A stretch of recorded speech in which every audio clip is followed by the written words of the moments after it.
এবার আপনি যদি এই পয়েন্টগুলোকে নোট করেন, আপনার দুনিয়ার জীবন সুন্দর হয় কিভাবে একটু খেয়াল করেন।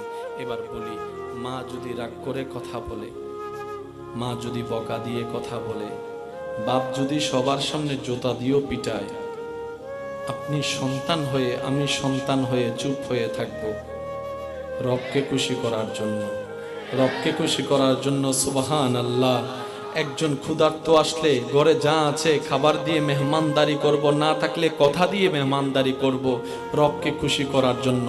দুশমনও যদি কোনোদিন বিপদে পড়ে আপনার সামনে হাত পাতে, আপনি সমস্ত রাগ হিংসাকে ভুলে তাকে সাহায্য করবেন রবকে খুশি করার জন্য। সুবহানাল্লাহ, সুবহানাল্লাহ, সুবহানাল্লাহ। কোন একটা মেয়ের বিয়ে দেওয়ার সময় যৌতুক না নিয়ে আপনি বিয়ে করলেন রবকে খুশি করার জন্য। জগৎকে না দেখায় কাবিনের আধিক্যতা না করে ছেলের যতটুকু সামর্থ্য আছে সেই অনুযায়ী মেয়ের অভিভাবক হয়ে আপনি বিয়ে দিলেন শুধু রবকে খুশি করার জন্য। রবকে খুশি করার জন্য যে টাকা পায় তাকে টাকা দিয়ে দিলেন রবকে খুশি করার জন্য। যে জায়গা পায় তাকে জায়গা দিয়ে দিলেন রবকে খুশি করার জন্য। বোনের জায়গা বোনকে দিয়ে দিলেন, ছোটর জায়গা ছোটকে দিয়ে দিলেন, বাতিজার জায়গা বাতিজাকে দিয়ে দিলেন, মামার জায়গা মামাকে দিয়ে দিলেন। কেন কেন কেন? বলে যে রবকে খুশি করার জন্য। ঘরের সামনে রাস্তায় অন্ধকার, ঘর থেকে একটা লাইন এনে ছোট্ট একটা বাতি আপনি রাস্তায় লেগে দিলেন, 10 জন সেটার উপকার পাচ্ছে, বিল উঠছে আপনার, টাকা যাচ্ছে আপনার, রবকে খুশি করার জন্য আপনি করে দিলেন। টিউবওয়েলের ব্যবস্থা করে দিলেন রবকে খুশি করার জন্য। বড়কে সম্মান করবেন রবকে খুশি করার জন্য, ছোটকে স্নেহ করবেন রবকে খুশি করার জন্য। সুবহানাল্লাহ, সুবহানাল্লাহ। যে টাকা যার থেকে লোন নিয়েছেন লোনটা দিয়ে দিলেন রবকে খুশি করার জন্য। হাজার রাগের ভিতর মাথা ঠান্ডা রাখার সর্বোচ্চ চেষ্টা করলেন রবকে খুশি করার জন্য। মুখ থাকার পরও গালি না দিয়ে ধৈর্য ধরলেন রবকে খুশি করার জন্য। হাত থাকার পরও পাম্প না করে আপনি রেখে দিলেন রবকে খুশি করার জন্য। হাজার কষ্টে ধৈর্য ধরলেন রবকে খুশি করার জন্য। পারিবারিক অশান্তিতে আপনি সহ্য করলেন রবকে খুশি করার জন্য। রবকে খুশি করার জন্য, রবকে খুশি করার জন্য। নবীকে জানের চাইতে বেশি প্রেম করলেন, ভালোবাসলেন, মহাব্বত করলেন রবকে খুশি করার জন্য। ওলিদের আদর্শকে আপন করে নিয়েছেন আল্লাহর বন্ধুদের রবকে খুশি করার জন্য। আহলে বাইতকে মহাব্বত করলেন রবকে খুশি করার জন্য। সাহাবাকে সম্মান করলেন রবকে খুশি করার জন্য। হাজার ব্যস্ততার ভিতরে আজানের ডাকে সাড়া দিয়ে আমার ভাইজান যেটা বলেছেন হাইয়া আলাস সালাহ, হাইয়া আলাস সালাহর ডাকে সাড়া দিয়ে ব্যস্ততাকে পিছনে ফেলে আপনি লাভ লসের চিন্তা না করে নামাজে দাঁড়ায় গেলেন রবকে খুশি করার জন্য। সুবহানাল্লাহ। মাঝে মধ্যে তাহাজ্জুদে দাঁড়ায় গেলেন রবকে খুশি করার জন্য। এবার বান্দা যখন তার সারাটা জীবনে রবকে খুশি করা চলার চেষ্টা করে, এবার রব ডাক দিয়ে বলে বান্দারে তোর এই সামান্য জীবনে তুই কোন রকম ধৈর্য ধরে সহ্য করে মনটাকে কন্ট্রোল করে আমি রবকে খুশি করার চেষ্টা করে করে কোন রকম ঈমানটা নিয়ে কবরে আয়, কোন রকম ঈমানটা নিয়ে কবরে আয়। তুই দুনিয়াতে আমাকে খুশি রাখার চেষ্টা কর, তুই বান্দা হাসরে আসলে আমি আল্লাহ দয়া করে তোকে খুশি করে দিব। লেনদেন শেষ। লেনদেন লেনদেন, এই লেনদেনে যারা পাশ করেছে তারাই সফল। সুবহানাল্লাহ, জোরে বলেন। সফল কে ফেল কে? যারা রব পেয়েছে। এবার আমি একটা কথা বলি, উলামায়ে কেরামের দোয়া নিয়ে। এলাকার অনেক মুরব্বীরা এখানে আছেন, আপনারা হয়তো আমার সাথে একমত হবেন।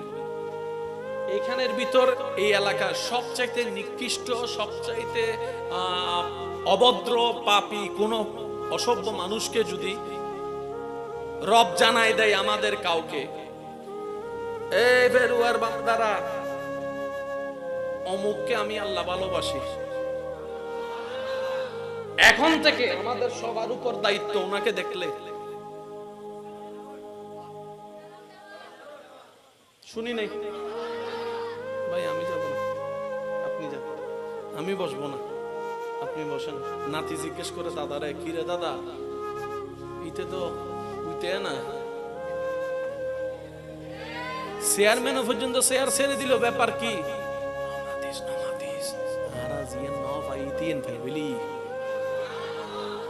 আমরা যার প্রিয় হতে পারি নাই সে তার প্রিয় হয়েছে। সুতরাং যে রবের প্রিয় সে আমাদের প্রিয়। রব যাকে সম্মান দেয় আমরাও তাকে সম্মান দিতে বাধ্য। দ্যাট মিন্স সমস্ত কিছুর মূলে কেন্দ্রবিন্দু রব্বুল আলামিন। এই একটা জায়গা যদি আমরা ক্লিয়ার হতে পারি সুন্দর মন নিয়ে, ইসলামের অর্ধেক জামিলা শেষ।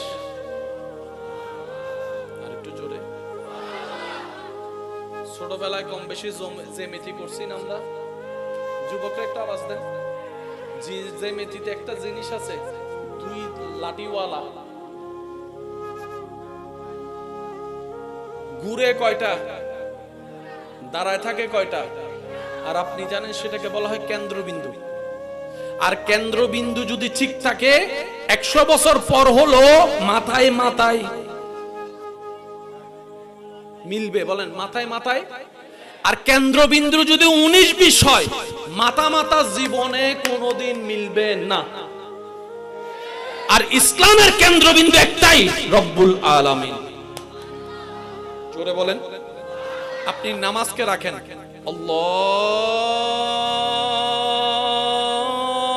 আল্লাহু আকবার, আল্লাহু আকবার। আল্লাহ আছে না নাই? আশহাদু আন্না মুহাম্মাদুর রাসূলুল্লাহ, নবী আছে না নাই? কেন্দ্রবিন্দু ফাগি।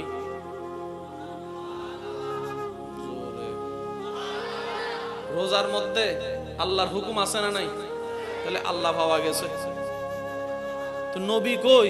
ওই সেহরি আর ইফতারে খোঁজেন, নবীরে পাবেন। সব সময় টাকা সহযোগিতা হয় না। অনেক বই বলে না সহযোগিতা মানে টাকা নয়। আপনি একটা সুন্দর পরামর্শ দিয়েছেন, এটাও অনেক সহযোগিতা। পারবেন তো ইনশাআল্লাহ? বলেন পারবেন তো ইনশাআল্লাহ? এই মাদ্রাসাকে ভালোবাসবেন, আন্তরিকতার সাথে সহযোগিতা করার চেষ্টা করবেন। এই মাহফিলকে আল্লাহ কবুল আর মঞ্জুর করুক, আমিন। এই কারবালার ময়দানে আমার হুজুর দীর্ঘক্ষণ যাবৎ কারবালার যেই মেইন বিষয় নিয়ে আলোচনা করেছেন, আল্লাহ পাক আমাদের সবাইকে আমল করার তৌফিক দান করুক, আমিন। শুধু কারবালার একটা কথা বলে, অনেকে হয়তো বলবেন হুজুর কারবালার মাহফিলে কারবালার কথা কেন বলেননি? আমি আস্তে আস্তে যতটুকু শুনে বুঝতে পেরেছি, আমার ভাইজান কারবালা সম্পর্কে যথেষ্ট বেসিক ধারণা দিয়েছেন। তাই আমি অন্যদিকে যাওয়ার চেষ্টা করেছি, প্যাঁচগুলো একটু খোলার জন্য, যাতে সহজে জিনিসটা বুঝতে পারে। যেমন আজকে একটা জিনিস বুঝতে পারছি, আল্লাহ আমারা বানাইছে শুধু একটাই কারণে, আমি যেন আল্লাহকে খুশি করে কবরে যেতে পারি। এতটুকু কি বুঝতে পারছি আমরা? তাহলে আমরা যাই করব, নামাজ রোজা হজ জাকাত মা বাবা সেবা বউকে মহব্বত স্বামীকে মহব্বত কেন করব? আল্লাহকে খুশি করার জন্য। জায়গা দিয়ে দেব কাকে খুশি করার জন্য? আর কোনো ঝামেলা আছে? আল্লাহ আমাদেরকে একটু বুঝার তৌফিক দান করুন। কারবালার ময়দান নিয়ে শুধু একটা কথা বলবো, কারবালায় যেটা হয়েছে এটা মূলত যুদ্ধ নয়, এটার নাম জুলুম। এটার নাম কি? জুলুম। আমার যুবক ভাইরা একটু খেয়াল করবেন, যুদ্ধ আর জুলুম এক কথা নয়।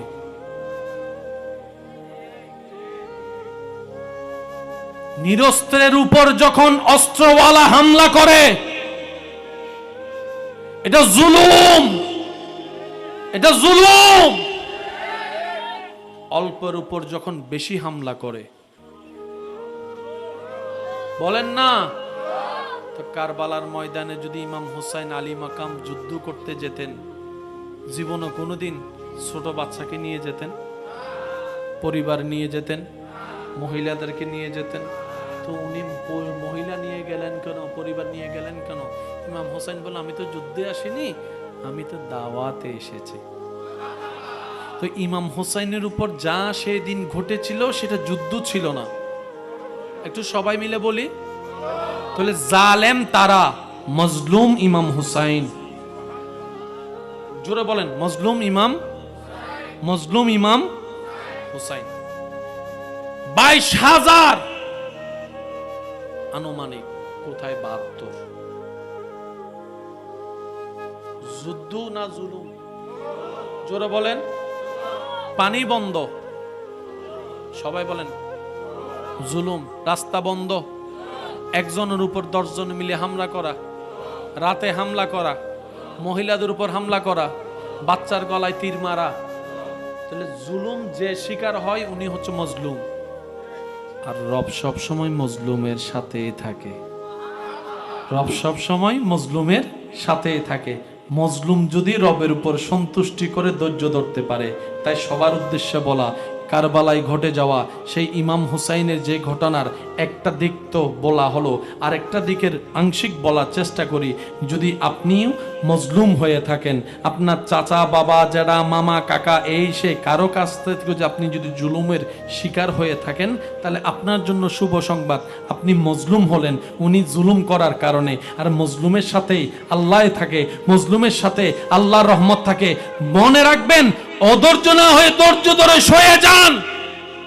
আপনার নামের একটা আপনার জীবনের সূর্য উদয় হবেই হবে, জালেমের জীবন অন্ধকার হবেই হবে, এটাই আল্লাহর ওয়াদা। সে কেউ জ্বালাইলে জ্বলেন না, তারা বলবেন যে দর ফাঁস নিয়ে আলো, তুই আরো জ্বালা, কারণ তুই জ্বালালেই তো আমি জ্বলবো, আমি জ্বললেই তো রবের রহমতের বৃষ্টি আসবে। আমি যতক্ষণ জ্বলবো না রহমতের বৃষ্টি আসবে। তুই জ্বালা, আমি জ্বলি। বলেন তো, তুই জ্বালা আমি, বলেন তুই জ্বালা আমি। যে বউরা জামাইরে জ্বালায়, যে জামাই বউরে জ্বালায়, আজকে থেকে বলবেন তুমি জ্বালাও।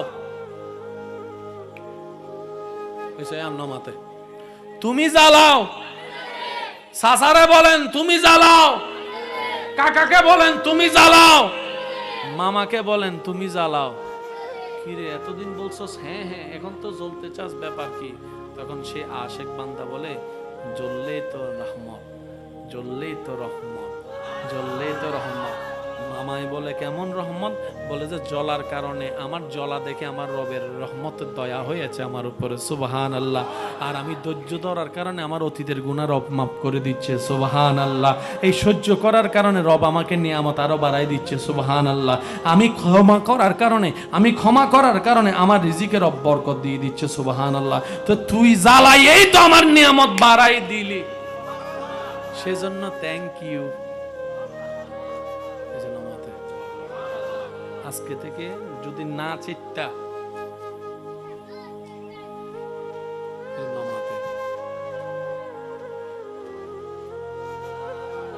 আরো জোর, আরো জোর, আরো জোরে।